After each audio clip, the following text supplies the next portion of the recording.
Thank you all for coming. Some new faces, some old friends. Nice to see you all here. So this is Hare Krishna Valley. This is our rural retreat center. We have a beautiful temple in Albert Park. I don't know if any of you have been there, but up in Melbourne we have a beautiful temple. The building's about 150 years old. It was the first Lord Mayor of South Melbourne. He built the building there 150 years ago. It's a beautiful old mansion, which we've had for 40 plus years. And that's the headquarters of the Hare Krishna movement in Victoria.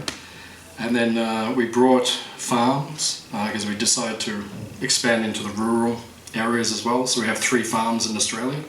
And we also have another retreat centre up near Sydney as well. So when we first brought this farm, we had another farm just before it, which was in Renmark, which is up near the Murray River. And we had 20,000 acres. So it was like a huge rural property. But it was a little bit too far away from Melbourne. So then they decided to bring something closer. So then we brought, there's only 200 acres, so a lot smaller. So we have an ahimsa dairy here. Ahimsa means non-violence. You might know the word from Buddhism. Ahimsa means not to commit violence to others. So our dairy is ahimsa, which means when the animals are born, they're going to die here. There's no fear of death in between. They won't be taken away for slaughter, which is what happens in the world these days. They keep animals, they keep cows and things, but then after some time, when they stop giving milk, then they just send them off. So our farm is different. We're showing a different model, how you can work with your animals and you can live with them harmoniously. And we're very fortunate because 3 or 4 days ago, Amarata, who's one of our cows, she was born here, she gave birth to a baby bull. So after lunch, if you like, you can come up with us to the Goshala, to the dairy, and you can meet our new arrival. His name is Jai Jagannath. He's only about this big at the moment. And he is our latest addition to Hare Krishna Valley. We haven't had a calf for about 1 year. So it's nice to have a new member. And there's another 3 of the girls are pregnant. So if you come again in the next 6 months, you'll see some more additions. We're going to build our herd up to about 40 animals. At the moment we've got 19. So it's sustainable. Not that you have your hundreds of animals and then, as soon as they're not giving milk or something, they just kill them, and then that's how they maintain herds. But we're trying to show it in a sustainable way. So this is a place of peace. It's a place of devotion. It's a place where we practice Bhakti Yoga. You might have seen on our sign as you drove in, it said Bhakti Yoga Ashram. And Bhakti Yoga, the word Bhakti means devotion. And yoga means to unite, to connect. These days people think yoga means asana. Asana means posture. So you do some yoga postures and people think that's yoga. That's not yoga. That's asana. Asana literally means to sit or to move like that, to have like a posture like that. So people think that is yoga, but actually yoga means union, means to connect with the divine. So here we teach Bhakti Yoga, how to connect with Krishna, with God, with the universe, however you like to term it, in a mood of bhakti. Bhakti means devotional love, because that's how you connect to people. If you love someone and they love you, you'll do anything for them. Otherwise you have to pay them. If you want to get someone to do something for you and there's no relationship formed, then you have to pay them. Like if you ring the plumber, my plumber's just down the road here, Mark. So I ring Mark and said, Mark, we've known each other a number of years, we really love each other, can you just come and fix all my stuff and I won't pay you? He won't do it. Because the relationship's not deep enough yet. Maybe if it's deeper then he would come and do it. But at this point in time, if I want the plumbing fixed then I have to pay him. But that's not love. Then that's called vanik. Vanik means mercantile. And unfortunately that's the way the world is becoming. And that's why people are feeling so dissatisfied, because so many relationships, even what would be normally intimate relationships, are becoming very mercantile. It means we have to give something and then receive something in return. or the saying is that you scratch my back, I'll scratch yours. Do something. But that's not what bhakti is about. When you're dealing with Krishna, when you're dealing with God, it has to be ahoituki apratihata. Ahoituki means without motivation. And apratihata means without interruption. That's the actual definition of love or devotion. It has to be without interruption. It means that, I'll serve you on Monday, Tuesday, Wednesday, Thursday, Friday, but then not on Sunday. Or in some traditions, everyone goes to the religious centre on the Sunday, but then the rest of the week I'm not sure what will happen. Just like my grandfather, he called himself a Catholic. So he was also an alcoholic. He was Irish. So he would go to the pub and drink and drink and drink. And then when he felt a little bit of sentiment coming up, like spiritual sentiment, then he would go into the church and he would go to confession and say to the priest, "Forgive me, Father, for I have sinned." And then he would say his confession. And then he would go back into the pub again. So it wasn't like a real deep connection. But when we develop this deeper connection through bhakti, through love, then you give up your materialistic tendency, and then you can serve uninterruptedly. Because at this point in time, we don't serve uninterruptedly. We always stop our service to Krishna, to the divine, because we are feeling, I want something in return, or I need some material desire fulfilled, or something like that. And then ahoituki means unmotivated. Real devotion, real love must be unmotivated. In other words, we're doing something but without expecting something in return. And when we do that, it says yayatma suprasiditi. Yayatma suprasiditi means the soul becomes peaceful. You become happy. People are looking for happiness these days. Everyone's looking for like complete happiness. Is anyone perfectly happy? In this moment, In this moment you are? That's good. Very good. Anyone else? Perfectly happy? But actually the actual answer, we should all say yes. Right? It should just spring from our consciousness. Yes. It should erupt from our heart. We should feel welcome. Thank you for coming to the Hare Krishna temple. Since you're Hare Krishnas, I know you're Hare Krishnas because you're late. All the normal people come on time. It's the Hare Krishna movement because they always rock up just a little bit late. One time in India, when the Hare Krishna movement first went to India, Prabhupada, he's the founder of the Hare Krishna movement, so he came to America in 1965, and in 1970 he went back to India to establish the movement in India. And he took about 40 Western followers, Western disciples, and they came. And then the Indian government, because it became very popular, started spreading around the world and in India also. And then the Indian government thought that, because he's bringing Westerners in, they were spies for the CIA. It was actually in Parliament, Indian Parliament. They thought the Hare Krishnas were, the CIA was sending people in there to spy on the Indian government.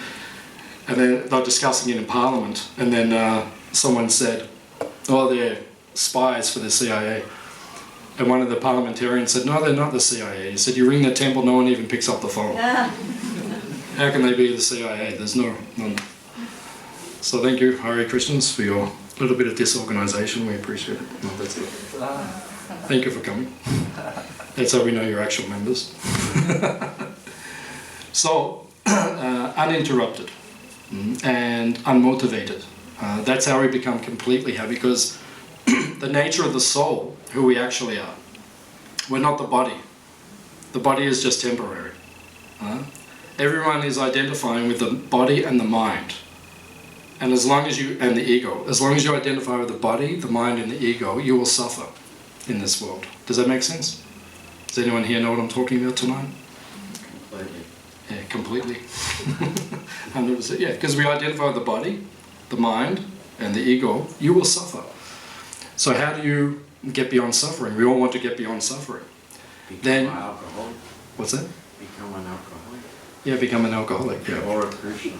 Or a Hare Krishna, yeah. We would probably go for answer B in this case. Can you be both?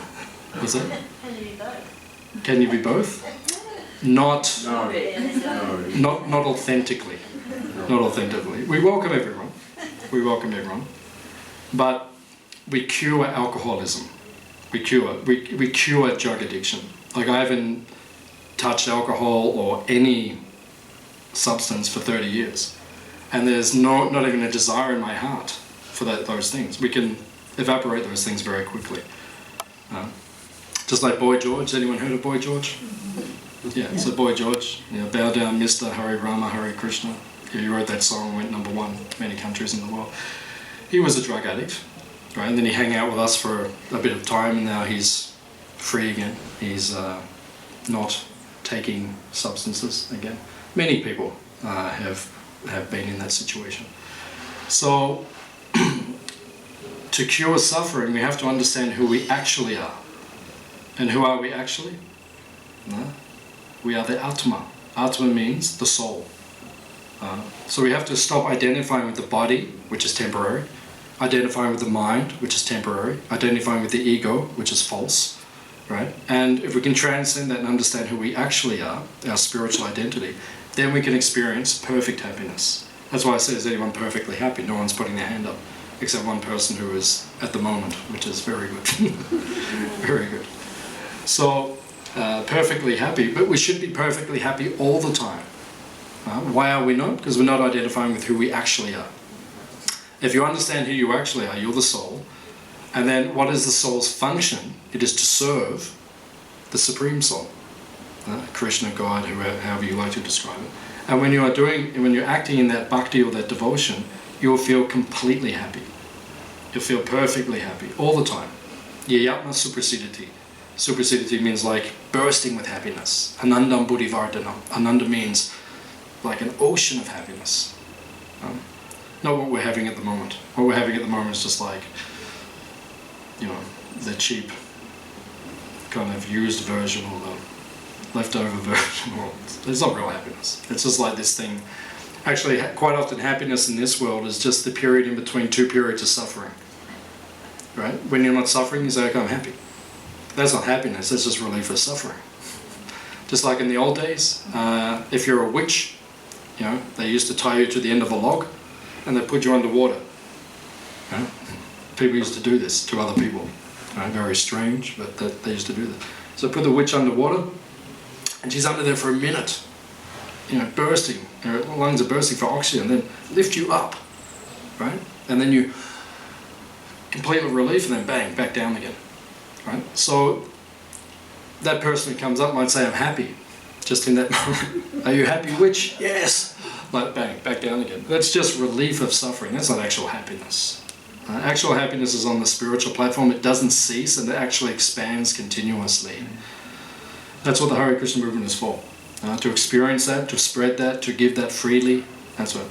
And the most powerful way to do it is through the chanting, which is what we're doing just before. Did anyone feel a little bit happy when we were doing the chanting? Yeah. Everyone's saying, yes, that's good. Yeah. Yeah, we feel blissful. Because Abhinitwa Nama Namano, at the moment in the next room, they're having a retreat. It's a Hare Krishna retreat. Many members for our Indian congregation, about 100, have come down this weekend. And they're listening to one of our gurus who is in there. He's only 27 years old. He's like a prodigy. He's an extremely learned person. So he's travelled here from America and he's speaking this weekend. So they're just finishing off their final session in there. And that's what he's been speaking about all weekend. Just about chanting. Because it's an art, it's a science. And the chanting, which we're doing before, Abhinitwa Nama Namano, means the spiritual sound of the name of Krishna and the Supreme Entity Krishna are non-different. Which means when you are doing the chanting, you're actually experiencing spiritual union with the divine. And that's where the happiness comes from, because we're reconnected again. That's called yoga. And when we feel reconnected to God, to Krishna, to the universe, then you feel that deep sense of pleasure. So that's what we're here for. We're here to expand on that, give that out to everyone, teach that, live that, spread it throughout the world. And this way, we want the whole world to be happy. Prabhupada, who was our founder, he used to say, chant and be happy. Very simple. Now, go home, if you're home tonight and you're feeling a little bit down, you just start chanting around your kitchen. You just chant around your kitchen table. Hare, put your hands in the air, Hare Krishna, and just start doing the mantra around the table. If it doesn't work, we'll give your money back. I swear to God. No, it works. It actually works. It is all powerful. And I've seen this yeah, maybe close the windows now. But I think the room's cool off a bit. Yeah, outside's about 5 degrees, I think. It's like really cold. This is the first time I felt like it's winter this year. Like the last couple of days have been really cold, actually cold. So, in South Africa. South Africa is famous around the world for being a place where there's social problems. We've had apartheid there for decades. And even now, it's not completely eradicated. Even though Nelson Mandela did a good job of relieving it, but it's not completely gone. There's still racial tension there. So, once a year we have a big festival called Rath Yatra. Rath Yatra means the Festival of the Chariots, which is based on a festival which was celebrated in India last week, about 10 days ago. And in Puri, which is in Orissa, which is on the east coast of India, they've been celebrating this festival for thousands of years.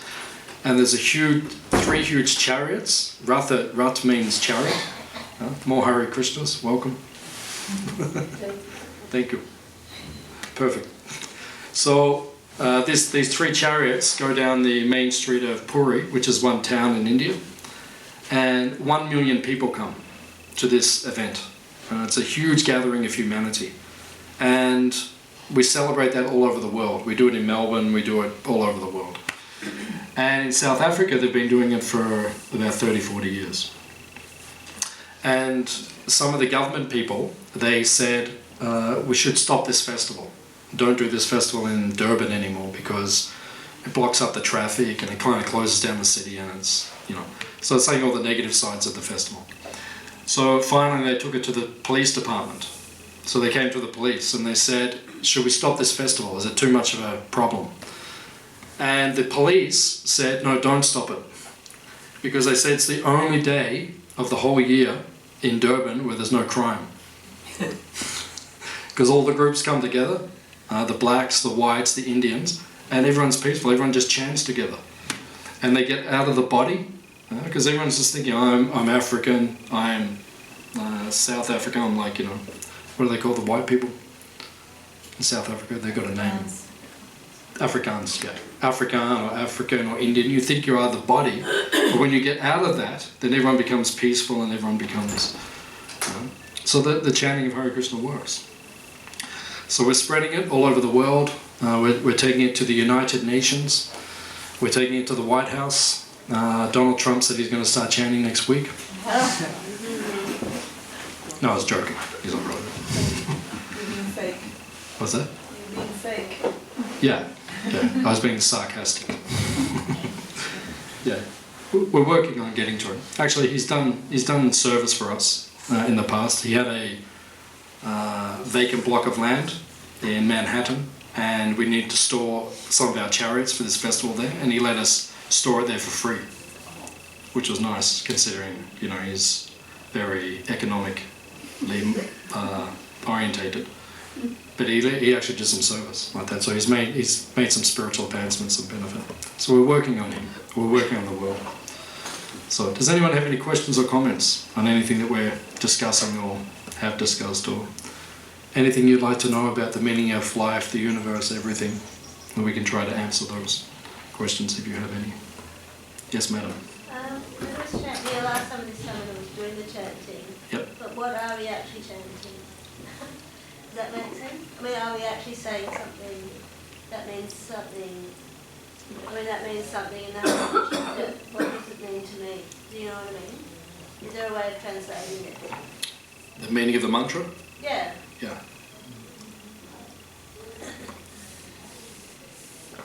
In other words, what's like the deeper meaning or the essence of it, or? Yeah, that's right. Yeah. Well, what are we actually doing when we're doing the chanting? Yeah, very good question. Yeah.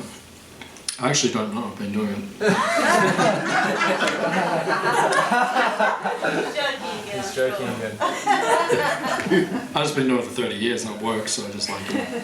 And the food's... It doesn't matter, does it? What's that? It doesn't matter. Well, the food's good, you know, and I like the haircut and stuff, you know. So, you know, they said chant the mantra, I said, oh yeah, that's cool. So I've just been doing it. It makes me feel really good. So yeah, that's as far as I know.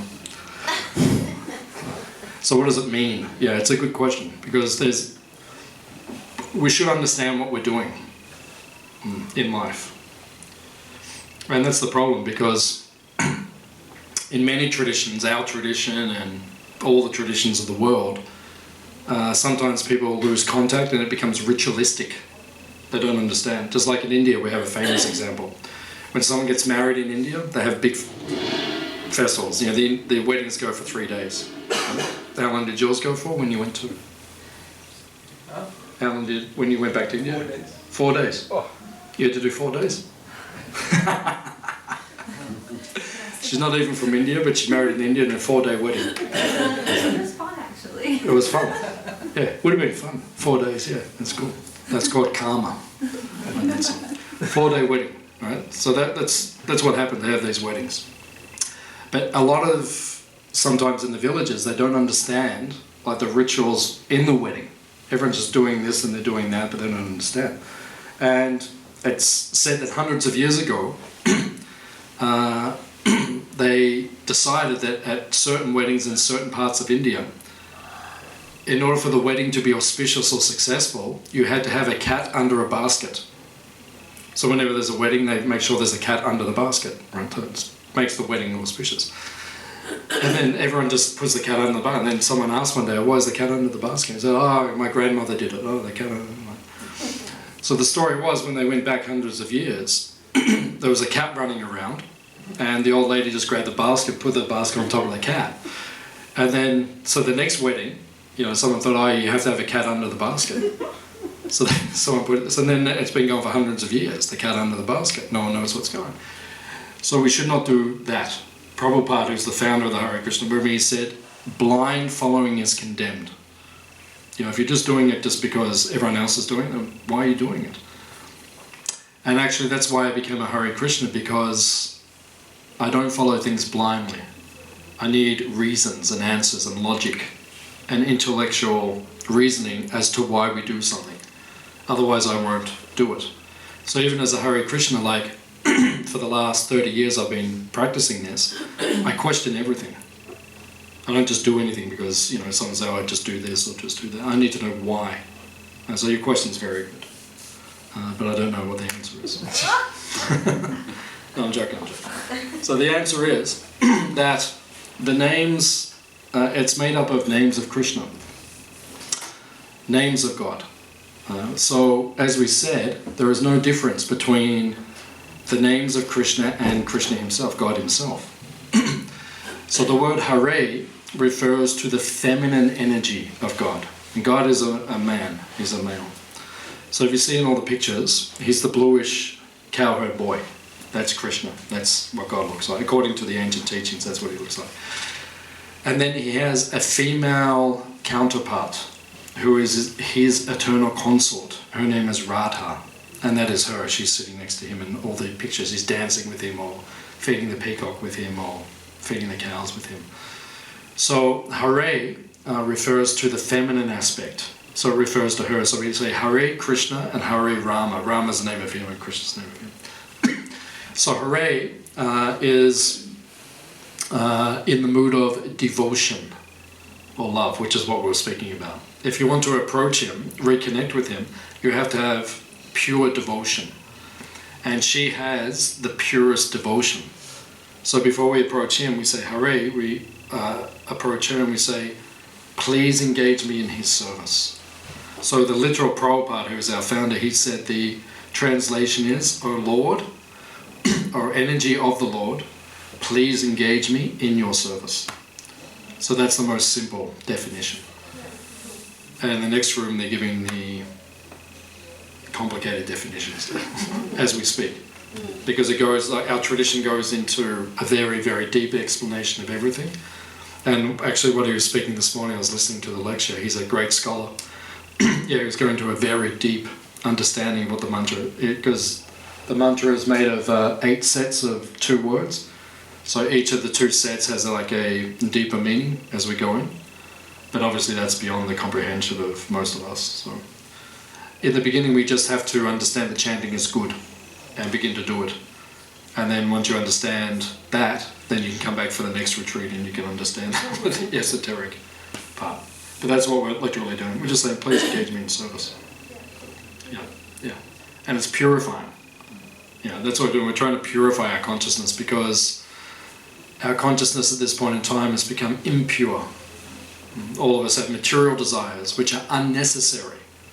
And although we have material desires, what do those material desires do? They distract us away from our real purpose, our eternal purpose of life. And we think the material desires will give us happiness, and what do they actually do? Make us more unhappy. What's They it? want us to want more. They And make- make you more unhappy in a way. Yeah, they make you more unhappy. Yeah. It says in the Bhagavad Gita, which is one of our main texts, which is a very ancient teaching from India, it says in the Bhagavad Gita that material desires are like nectar in the beginning. They're so pleasurable in the beginning, and they're poison in the end. Right? So many of us have experienced that in life. You're nodding your head, so I know you know what I'm talking about. We've all experienced that. You know, something was so wonderful in the beginning, and then it just fell apart. And then we sit back and we thought, how did that happen? You know, I thought she loved me, and then I thought he loved me, and then like that. And it's interesting because it's all happening in the mind. The mind can cause you the most suffering, and the body can cause you suffering, but I think the mind surpasses the suffering of the body. So what does the mind do? You're attached to something, a person, and you think, oh, that person's the most wonderful person in the world, oh, there's nothing better, they're everything, so beautiful. Like, you know, like a Bollywood song, you know, there's everything. And then that same person within 12 months or 12 days or 12 minutes could be the opposite. Yeah. This person is the cause of all my suffering. I never want to see them again. So just what gives the greatest pleasure can also give the greatest unhappiness. It's the same person. Like that. Even it can change week to week. What's that called? Right? Marriage. Yeah. Right? One week it's like everyone loves each other, the next week and then it's back again. It's like, so that's what happens. So, any other questions? Yes, sir. As a person, as a soul, from birth to death, are we completely bound by destiny, or do we have ultimate free will? Yeah, very good question. Very good question. This question has been asked for thousands of years in every tradition of the world. So it's the question of destiny and free will, and which is supreme. And there are many answers, and many answers have been given for thousands of years from many different traditions. Our tradition says that both are equally significant. Destiny means your karma from your previous lives. So, okay, I'm walking down the street. This never happened to me. Oh no, kind of has happened. I'm walking down the street and someone just comes up and hits me. Or spits on me or something like that. You know, when I was chanting one time, I was walking down the street and someone just came and spat on me. Like some drunk person or something. We're just Hare Krishna's chanting in the street and someone just spat on me. I thought, well, lucky I was in spiritual bliss at the time, because I just thought, okay, I just kept going. But, you know, someone could just come and just hit you as you're walking down the street. So what is that? That's your karma. So that's predestined, right? It happens to all of us in our lives. You're just going along in your life and then something just suddenly happens. Has anyone had that experience before? Something just happens, right? Completely out of your control. That's predestiny. That's your karma. How you respond to that, that's your free will. Because, like, you know, that person spat on me. So, you know, lucky I was in spiritual bliss at the time, because if I had been in a different state of consciousness, then I thought, you know, who are you? You know, grab the guy, and then anything could have happened from that point. So that's free will. So predestiny and free will, they're both simultaneously existing. And we have to understand when karma happens to us, when something good happens to us, right? That's just from our previous karma, right? And it will disappear in due course of time. If something bad happens to us, that's previous karma, that will also disappear in due course of time. Krishna says, even in your darkest hour, your most difficult moment, Krishna says, that will pass in time. Everything passes in time. So that's why we have to be a little patient in this world. Most difficult times they pass, the good times they pass. So really significant positive and negative sort of things of destiny based on karma and previous lives. But day to day, you essentially have free will. So No, everything is karma. Everything. Everything happens to you every day.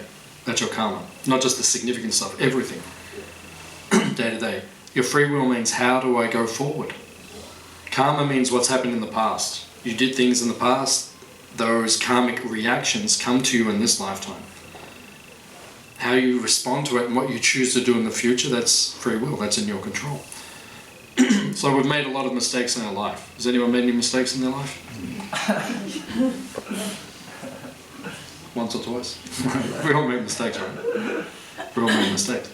So at some point in time you have to choose to stop making those mistakes.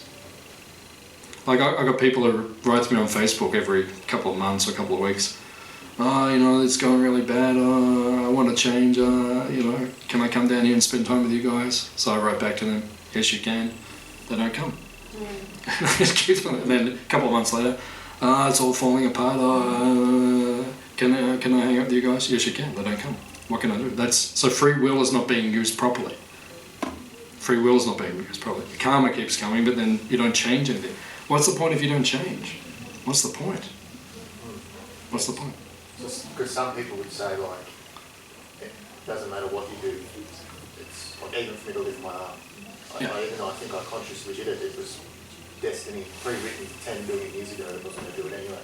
To say something. No, it's not pre-written that you would do it. That's your free will that you did it. Okay, so you do have a choice. you have a choice, yeah. In that So moment, it wasn't. yeah, there's nothing making you like, okay, I'm picking up that cup to make a point now, right? So it's not like 10 million years ago, it's predestined I was going to pick up this cup. I tricked you, I'm not going to do it. So no, that's not predestined, that's free will. Right, so that's free will. I'm doing that now. Okay, the ability to lift that arm, where does that ultimately come from? Krishna, from God, right? In the form of your karma. I mean, ultimately everything's him, but he kind of sets karma up and he lets that run until we learn our lessons. So, okay, my karma is, just like my wife, we went on a holiday about three weeks ago, and we're jumping off a waterfall. So I jumped off, and then I turned around and said, it's about 5 meters high, a bit higher than the roof. So I said, jump. And she's like, I don't know. I said, jump. So she jumped. So she jumps off, and then she holds her nose, right, to stop the water going up her nose, which, anyway. So she comes down, when she hits the water, it's quite hard. So she's like that. Now for the last 3 weeks, she can't move her arm, because that's karma, right? Because that means from the past, there's something there which will come. That's a reaction, right? Then how do we respond to that, right? You desire to lift something up, that's free will, but then can you do that? That's because of your previous karma. Are you able to do that or not? Like that. So the last 3 weeks I've had to lift everything and do everything and like that, and that's my karma. Now I've got to do everything like that. So if you've got a lot of built up negative energy or bad karma, how much does it matter in this life how good you are if it's just, how do you put it, like you can be consciously good right now, but if you're constantly working against the universe and you've got karma from previous life working against you, how do you... Yeah, free will is always there, that's the point. We have to understand this point. No one is making us do anything at any time. And I know people in my life, who are even quite close to me, and they always say this, this happened to me and this happened to me. And I'm like, how you choose to react to things. Yeah, okay, it's difficult. but it doesn't force you to behave in a particular way. You can change and make your point. The point is that ultimately all of us are pure goodness, right? All of us are, because Krishna, God, is pure goodness. We are also, as the soul, we are also pure goodness. If we're choosing not to act in pure goodness, that means we're not using our free will properly, that's all. So the ultimate power you have is that you have a choice of how you respond to everything. So you can choose to respond to something in a beautiful state, even if it's the worst thing that could happen to you, or you can choose to respond in a way that's going to bring you down into that negativity and just being happy, yucky place. So it's like you always have a choice, no matter what's going on and what you're dealt. You ultimately, that's the one thing that you do have power over in your life, is to choose How to respond. How you respond. Yeah, and that ultimately that is true. And we see, like, I've seen people who I personally know, and sometimes you read about things, people who've gone through the worst. Like, you know, my wife, she used to run community centres, right? So in her community centres, she worked with a lot of the Sudanese people, right? So, you know, people always say, oh, I've got problems, We haven't got problems. So I'm being serious. There's no one in this room. The worst thing you've been in your life, right? I'm not playing that down or lessening, you know, what you've been through is, you know, we've all been through things, but the story she told me, you know, whole families being wiped out in front of their eyes. You know, and then they have to come here to this country, and then everyone treats them like they're some thief or something like that. It's like, you know, like heavy karma. And the way these people respond to the most difficult tests, and they're such bright, happy people, right? So, I mean, that's a choice, how to respond, how to behave. So we all have free will. And ultimately, every one of us is constituted of pure goodness. All of us. Unconditional love and pure goodness. All of us we're not choosing to act like that. Okay, that's our choice, but that's what we're made for. That's what we're constituted of. So, is that okay? Yeah. I guess I'm just trying to work out, are we locked into our life and a certain path of destiny, or can you break free and completely create your life before you? Yeah, of course. You Like can. a lot of people, it's just a big debate. Yeah, there's two elements to that. I'll give my own example, like my own life. So I became a Hare Krishna monk at the age of 19, right? So I grew up in Melbourne, right? And then up until the age of 15, you know, my life, I mean, I had a good life. I didn't have a bad life. I had a good life, you know, a very privileged life. But then one of my brothers died suddenly and tragically when I was 15, right? So that was like a huge blow to my family and our friends. And I chose at that time to live my life to its fullest capacity, because I saw everything is temporary. So I'm not going to waste time. I'm going to live my life, you know, second rate or second best. I'm going to live it to the fullest capacity. So then what's the highest capacity you can live it to? The spiritual path, right? You know, you can chase money, or you can chase fame, or you can chase material comfort, or you can chase the perfect relationship in this world, but none of those things are going to ultimately satisfy you. So I chose to follow the spiritual path. That was my free will. Right? Now, as you're saying, you know, we make our choices, but still, you know, our karma will limit us to a certain degree. You know, I could say now, just like there was a new age, I suppose you call it new age, or there was a kind of philosophy going around. A guy made a video about a bit longer ago, 10, 15, 20 years ago. It was called The Secret. Is anyone familiar with that? Yeah. Oh, quite a few, you know, The Secret, right? It's not actually true. That's not actually true. I mean, you know, the power of thinking positively, that's great. But within that power, I can think as positively as I like, but what's going to come from that, that's also due to my karma. Okay, the fact that I'm thinking positively about things, that's good, and that will attract certain things and my life will improve, no doubt. But within what scope? You know, that's it. So part of The Secret, you'd watch the video, and I knew people who did this. They watched the video, and then part of the video says, write yourself a check for as much as you want and visualize, and it will come to you. So my friend wrote, I think it was like $1 trillion or something. Right? And I know her 10, 15 years later, she hasn't got any more money than she had back then. You know, maybe she's thinking positively and all the rest of it, but your karma still controls things. Right? It's written when we're born how wealthy we're going to be, how healthy we're going to, all these things are written. So you can only change things within a certain degree in this world. Right? But the kind of person you are, the quality of your personality, your character, how you treat other people, that's within your control. And that's what's really important. What's everyone going to remember when you're dead? People aren't going to sit there if you want to go, oh, well, he made $6 million, you know, and he had like 7 wives, and people aren't going to remember. What sort of a person were you? You know, what do they speak of at eulogies? Oh, he's a great guy, and he was always there for everyone. That's what you want to be remembered for. You know, that's what I want to be remembered for. You know, that I contributed something to someone. You know, that's what I want to be remembered for. So. Anything else you want to? Oh, there's heaps. We'll be here all day. Okay, we've got some time. So, anyone else? Yeah, we'll fire up again. Anyone else have a question or comment? I have a quick question. It's just simple. What's the difference between chanting and mantras, or are they the same thing? When we're chanting mantras. Okay, so mantra is what it is. What we chant. Is how we do it. Yeah. Okay. Yeah. The word mantra, man means the mind. Tra means to deliver. So the mind quite often has anxiety. People come to us all the time. It's like when you become a Hare Krishna, you kind of by default you become a counselor. Suddenly everyone starts coming to you. It's like, can you help me? Can you help me? Yeah, of course, we'll help. We like doing that. So people always come and they're always saying, oh, I've got this problem, I've got that problem, I've got that problem.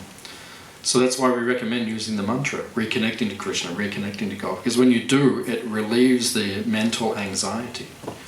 I was a monk for 8 years. I lived in the ashram for 8 years and I was a monk.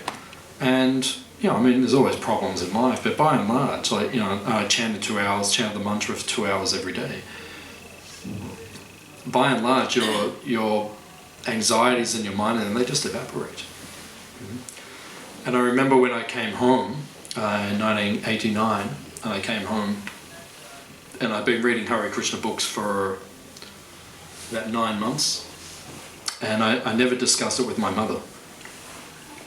I just never told her, it was just something I was doing myself, just like I was on this inner journey. So I came home and I said, I'm going to become a Hare Krishna. And she what are you doing to your mother? What are you doing? How can you do this? She actually said to me, I'll buy you a plane ticket right now to anywhere in the world. But don't do this. She said that to me. Anyway, go anywhere you want. I'll just give it, just go. Do whatever you want. And I said, no. I said, no, I'm doing this. This is my focus. So then, she needed support. Because her son was becoming Hare Krishna, and she didn't even know what that meant. She was worried, because she thought, is she ever going to see me again? Was I going to live in a cave in the Himalayas? She didn't know. It was a certain amount of validity in her concerns. So, she started bringing her friends, they started ringing me. So I'm getting people ringing me like, what are you doing to your mother? Why are you doing this? And then I remember this years ago, one of them rang me and said, what's the feeling that you're experiencing that? And I said, it made me think, made me analyze why was I doing this. And I answered her, I said, relief. I'm just feeling relief, no anxiety. All my problems, which are there in my life, all the little things, even the big things, when I moved into the ashram, became a monk, became a Hare Krishna, just all was gone. This is it. You just get up every morning, you do your meditation, you serve Krishna. It's pretty much been like that for the last 30 years. Just all the little, problems are still there, but you just put them in perspective. Otherwise you just focus on the problem, you absorb yourself in the problem, it's just, everyone goes mad. And you see, we're just dealing with a society of mad people. everyone's mad. They're all just colliding into each other. You know, countries are colliding, and you know, America's trying to go to war with Iran. You know, they did Iraq, they did Afghanistan. Now they're trying to go to war with Iran. Trying, but you know, there's certain people trying to avoid that as well. Interesting. There's actually a Hare Krishna who's running, who's trying to become the Democratic nominee to run against Trump in 2020. Her name is Tulsi Gabbard. You might have heard of her, or you may not have heard of her, but she's a Hare Krishna. She's actually quite sane. It'd be refreshing to have a sane president of the free world. So, you know, pray for her that she becomes the president of America. Probably won't, but pray that she does, because it would be good for the world to have a sane person in there. And she's actually a major in the US Army. And she said the first thing she's going to do as president is going to pull all the troops out of Iraq and Afghanistan. Because she said we've got no business in those regime change wars. You know, and I met a British soldier years ago. I was selling Hare Krishna books on the street in Melbourne. I met a British soldier. He was on leave. And he'd been serving in Iraq, and he said to me, he said, you know, we're only there because the Americans wanted the oil. He knew it. He was there, and that was his job. He said he knew why they were there. Everyone knows that's why they're invaded. So we need to change these things. How do we change these things? Through mantra. Right? Your mind will become liberated of all the small, petty things like invading other countries. And we don't need, like, you know, the President of America was chanting, which the next president might be. The world's going to be a better place. No, she's going to get up and say, you know, everyone get up in the morning and do your meditation. Imagine if the person running the White House was saying things like that. You know, let's all become vegetarians. I mean, imagine, you know, so you had a leader who's actually sending these kind of messages into the world. It's powerful. If we all visualise it, it'll happen. I'm visualising it. I've just got to write it down on a piece of paper. Yeah, that's Checkbook. Here's a checkbook. Have you got a pen? I've just got to write it down. No, it's okay, it's okay. But, you know, it would be good. It would be good if we had someone who's half sane in the top position in the world. Okay. Any other question? Comment? You had something you want to add before? Go on. I think, yeah, about the karma point, about like when, not your karma point, don't worry, about the point that you were saying, like how if everything's already kind of there and laid out, then what difference does it make what we do, because we're going to get our karma anyway. But I guess that's the point about the free will, is like how you use that is actually going to create your future karma as well. So what you do, how you utilise that free will, is essentially going to create the next thing that's going to happen. So this life or next. So that's it.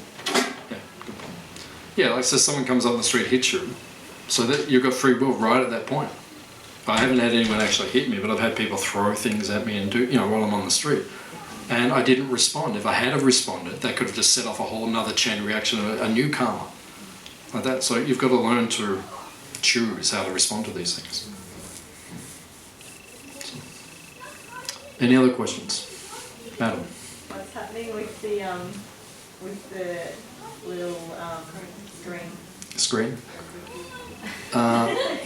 We're only allowed to tell 3 people like that, and I've only told 2 people to this, so we can tell. What's happening there is part of the Bhakti Yoga tradition. So it's a tradition of love and devotion to Krishna, to God. So we've cooked a big feast. We're famous for cooking nice food. Has anyone had Hare Krishna food before?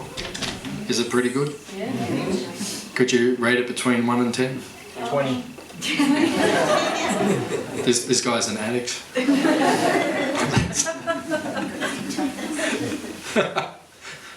Yeah, he is actually. So. He's having 2 times, I think. What's that? He's having 2 times, that's why 20. About 5 times. Yeah. Yeah. So, the food, when we cook it, we always cook nice food. Everyone likes to eat nice food, right? So we cook nice food, and then the tendency in this world, as we've been speaking about, is that everyone just wants everything for them. You know, I want this, I want that, I want to eat this, I want to go there, I want to do this. It's all about us. So when we cook, we don't eat it first. And we never taste it while we're cooking, which is interesting. You know, it's interesting because everyone tastes while they're cooking to make sure. We never taste it. Right? It's all done by psychic power.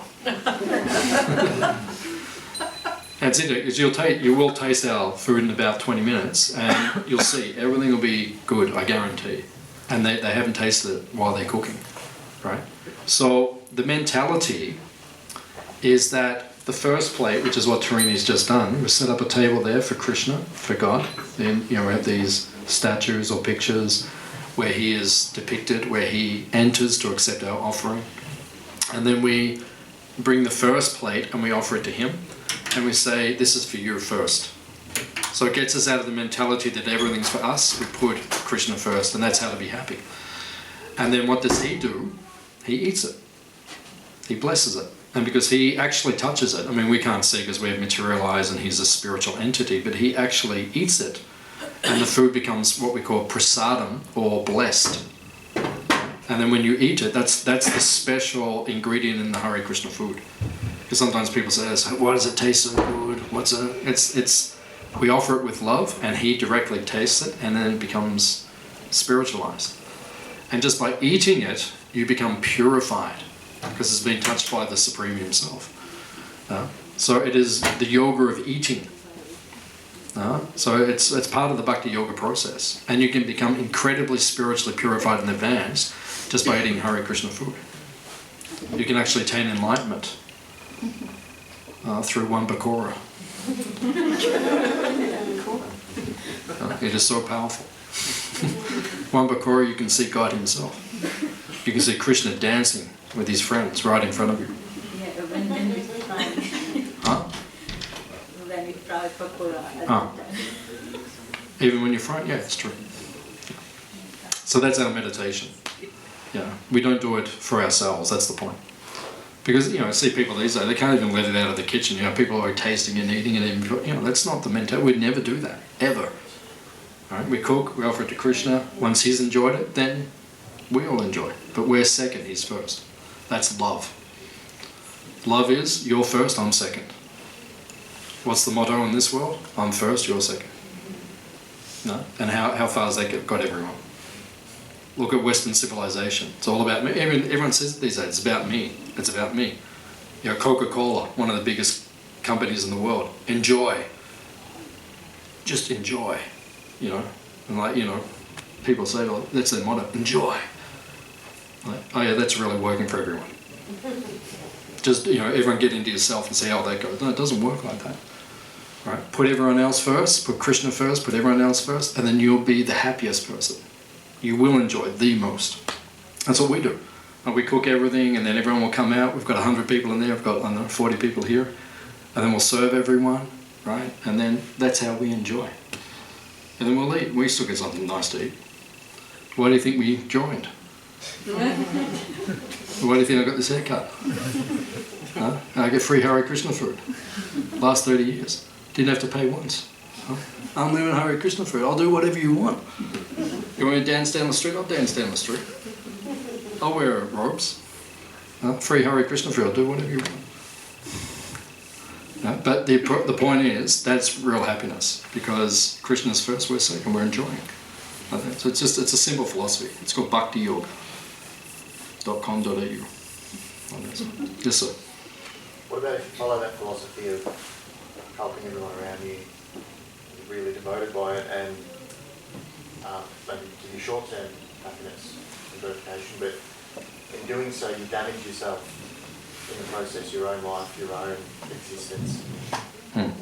Where's the balance? Do you just continue to damage yourself in the face of helping others for ultimate, to satisfy the Supreme, or is there an element of where you can't be helping in terms of affecting your own life, where you have to pull the reins and there has to be some sort of...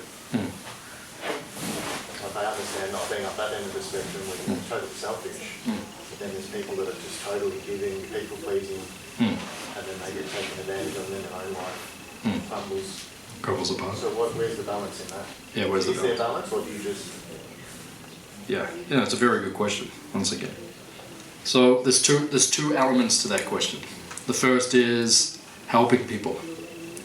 So the first part of the question is, do you know how to help people? That's the first part. Do you actually know how to help people? I'm not just saying you, I'm speaking generically, but like, do you know how to help people? Tim, do you know how to, like that sort of. So, but do we actually know how to help? Okay, so Prabhupada, who is our founder, in about 1975, I think he was in Hyderabad, which is in India, and an American aid worker who was a young person in their 20s who was doing aid relief in India came to see Prabhupada, and they were challenging him, and they said, "What are you doing to help people?" And Prabhupada was always expert. He said, "What are you doing to help people?" And they said, "What is your definition of charity?" Prabhupada said, "What is your definition?" Right? So then they said, feeding the people and all those things. Prabhupada said, "Your definition is like blowing on a boil." Right? Because in India, if you go in the hot season when it gets hot, or even in Australia, it can happen when it's hot, and you eat too much heating food, too much sugar and stuff, you get boils. They're like some people have had before. It's like a pussy kind of a sore on the abscess, like on the skin. So Prabhupada said, your definition of helping people is like blowing on a boil. People are suffering, and you just come and blow on it. That doesn't, you blow on your boil because they burn. You blow, and it relieves it for a second. As soon as you stop blowing, then the pain's there again. So he said, that is your definition. You're saying feeding people is the way to relieve suffering. But the next day they're hungry again. Right? So we're not saying don't feed people, because actually, we've got a free magazine here at the end of, when I finish speaking, if you want. It tells you about what the Hare Krishna movement has been doing for the last 50 years. Very interesting magazine. So if you want, you can come and get it. It's just here. You can have it at the end. So, when I read this magazine a couple of years ago when it came out, I found out, I didn't even know myself, the Hare Krishna movement, we feed more people on this earth than any other organization on the earth every day. We feed 1.2 million people every day on the earth, more than the Salvation Army, the Red Cross, everyone. I didn't even know that myself, but we do. So it's not that we're saying that it's not necessary to feed people, because it is, but the next day they're hungry again. So what's the highest way to help someone? To give them spiritual knowledge. Because when someone has spiritual knowledge, they can change their life, their destiny.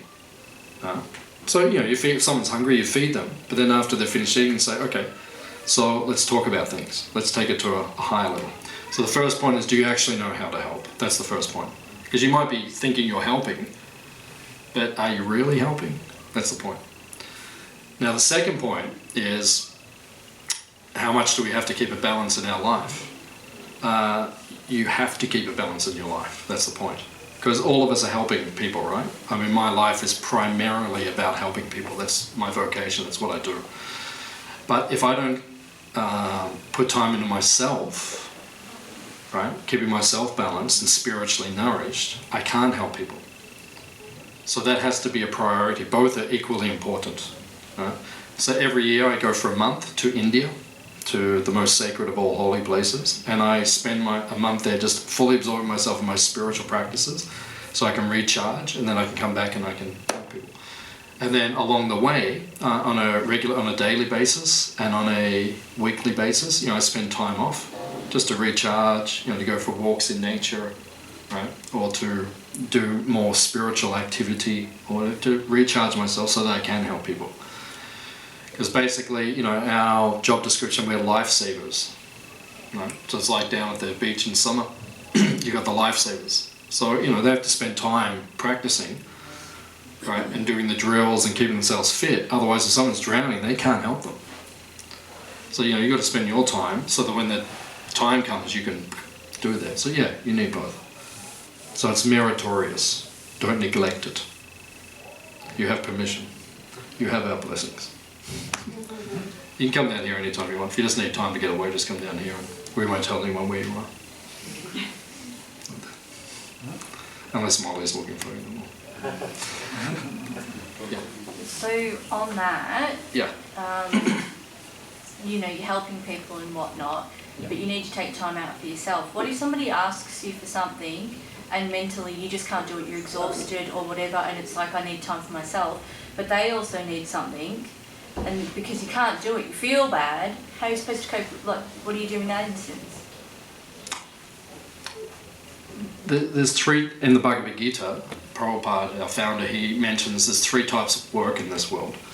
There's our normal duty, which we do like day to day, and then, actually I can't remember the three right now. Does anyone remember the three?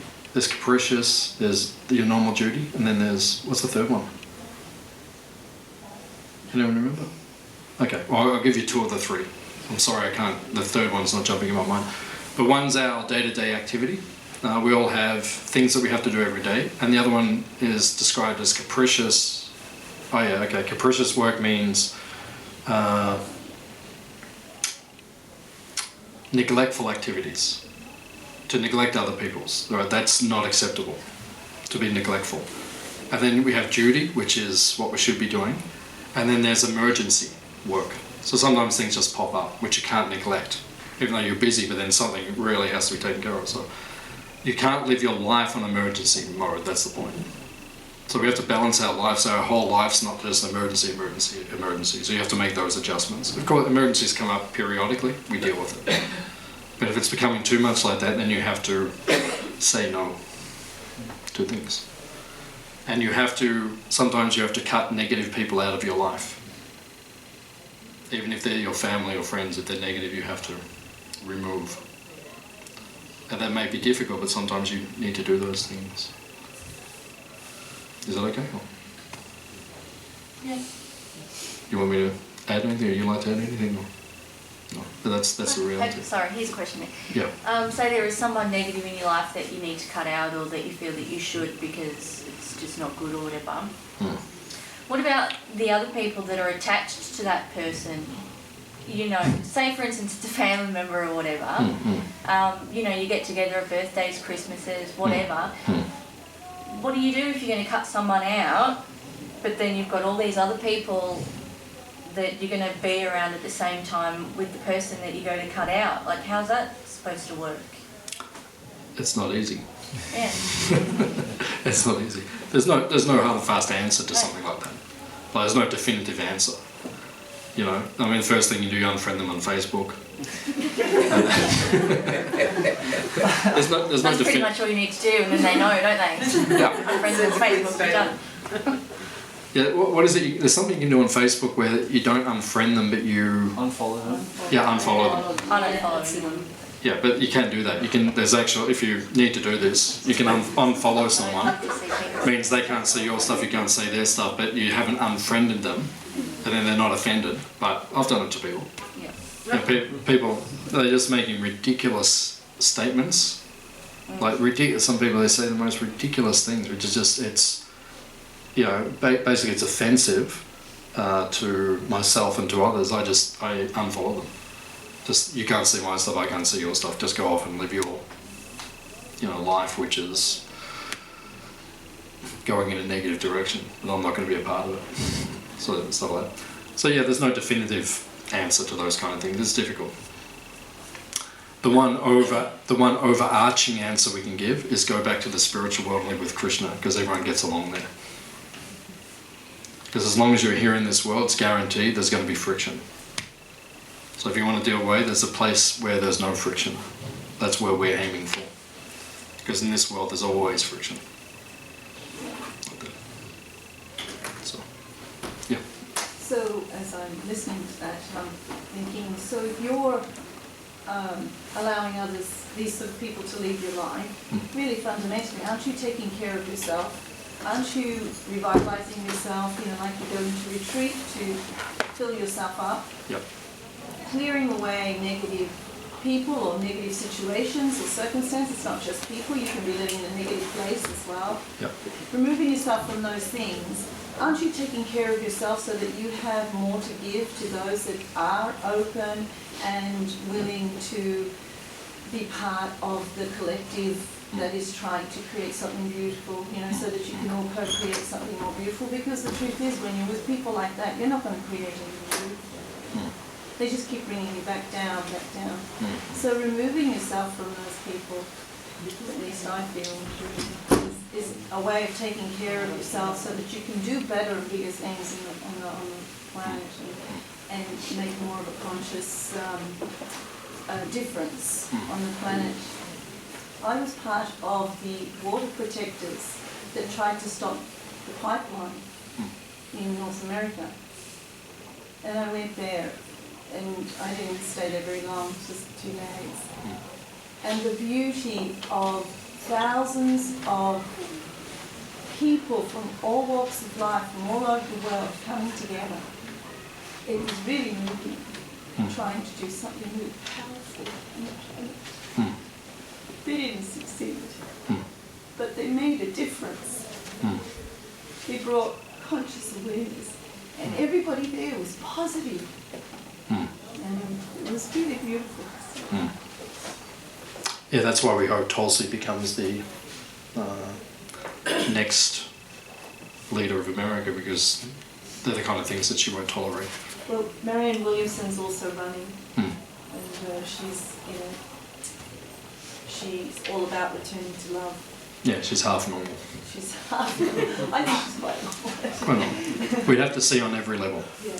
Because to be completely normal, you also have to be vegetarian. Because some of these politicians, they talk all about looking after humanity, but they're not talking about what's going on in the animal, the exploitation on that level. Oh, very nice. Well, I would hope so. Yeah, she's vegetarian. Yeah, so that's good.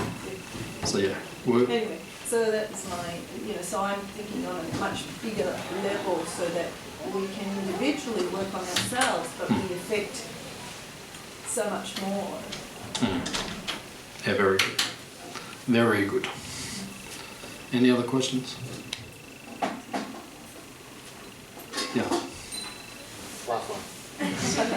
Yeah. If you had a friend or a family member that sort of was caught up in the material world, the Western material world, and you wanted to sort of convert them to spirituality, how would you do that if on the surface it's working for you? So if someone's consuming, as you'd say, and they're unfulfilled, and we can all see it, they're just endlessly buying or working and making money, and it's never giving them true happiness. It's sort of probably a bit easier, but if on the surface the material world's working for them, they're doing really well in it and they seem happy, how do you plead the case? How do you say come over when it's a lot harder? It's a lot harder to argue when they can sit there and say, oh well, so it's all working for I'm happy, I've got 10 houses, it's how do you plead the case? What angle do you come from? You can come from the same angle. You just give them the same philosophy that the material world it's temporary. Doesn't mean okay, it's all good now, but it's temporary. You're going to die. So if we're all in the same situation. We're all going to die. So we're making all that. It's like you get on a train. So you're going from Calcutta to Delhi. So it takes a bit over 24 hours. So you're in your cabin and you start decorating the whole thing, getting it all set out. And you put a jacuzzi in the corner and you're just getting everything perfectly set up. And you've got your flat screen TV and it's you just got Netflix connected. And then you get to Delhi and the conductor says, okay, off. And you're like, what are you talking about? Yeah. He said, no, off. That's it. Yeah. So it's the same thing. Like we're making all these arrangements in a temporary situation. It's all just going to evaporate at some point. So anyone who's intelligent can understand that.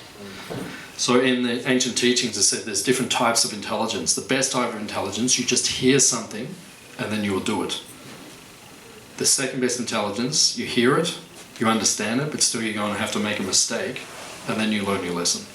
The third type of intelligence, you just keep doing the same wrong thing again and again and again. Like that. So it just depends on the person. If they're intelligent, you can just tell them and they'll understand it. If they're not intelligent enough, which is what most of the world is like, then it will take some time. Like that. So all you can do is just present things. And then, someone can say, my life's really happy and it's all perfect. That will change. I don't know anyone who's just got through the whole 80, 90 years or whatever and it's just all been smooth. It doesn't happen. So, yeah. Okay, so that's it for today. Thank you all for coming. wonderful guests. Free magazine here if you like. If you like to get in, it's here. If you'd like to give a donation for the meal today, please leave it here in the donation box. It'd be greatly appreciated. We'll just go out, we'll turn right, and the meal will be served just down here, just outside the kitchen. And then there's 100 people there, and there's quite a few people here. We're not all going to fit. It's a little bit cold. So some people can eat in there. It's warm, there's a nice fire going. Today, we don't normally do this, but I'll let people come and eat in here, but be very careful, please, that you don't spill stuff on the floor, especially your drinks and that kind of thing, because it's a cold day then we'll make better. Please, just be very, if you do eat in here, be careful. Otherwise, just go in that next room and then that'll be nice and warm as well. So please have something to eat. Please come again. Hare Krishna. Hare Krishna.